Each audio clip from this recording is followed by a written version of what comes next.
So we got to talk about this pretty wild interview that just happened on CNN featuring Caitlin Collins and Senator John Fetterman because it's one of those rare moments where someone from the Democrat side actually ends up dropping a truth bomb right in the middle of the mainstream media narrative. And the reason this matters is because right now the media cycle is completely dominated by this story claiming that the United States may have accidentally bombed a group of schoolgirls in Iran. You're probably seeing the headlines by now. They're everywhere. Over 150 schoolgirls killed. Missile strike hit civilians. Questions about U.S. military operations. And the implication being pushed by a lot of outlets is very clear. They want people to believe that the United States just recklessly launched a strike and killed a massive number of innocent children.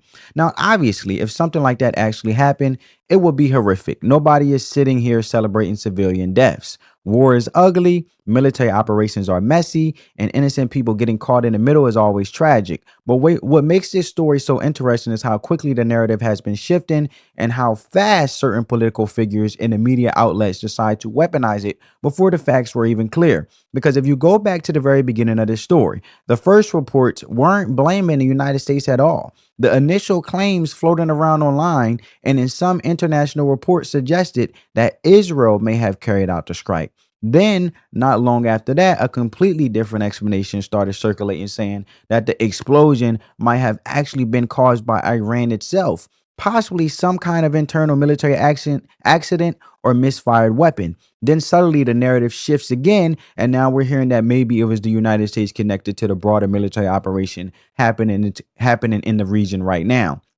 So, within a very short period of time, we going from Israel did it to Iran might have done it to now maybe the United States did it. And despite all of that uncertainty, despite the fact that the details are still very much developing, Democrats and a huge chunk of the mainstream liberal media have already locked onto the most politically convenient version of the story.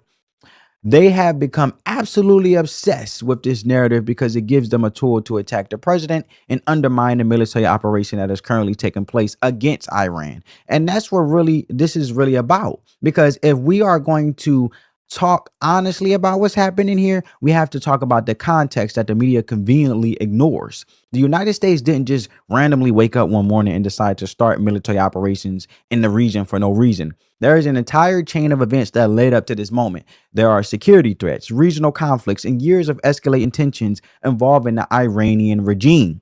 But instead of discussing any of that, instead of giving viewers the bigger picture, the media has decided to zoom in on one single emotional headline and run with it nonstop. And the part that makes this especially hypocritical is the selective outrage because when people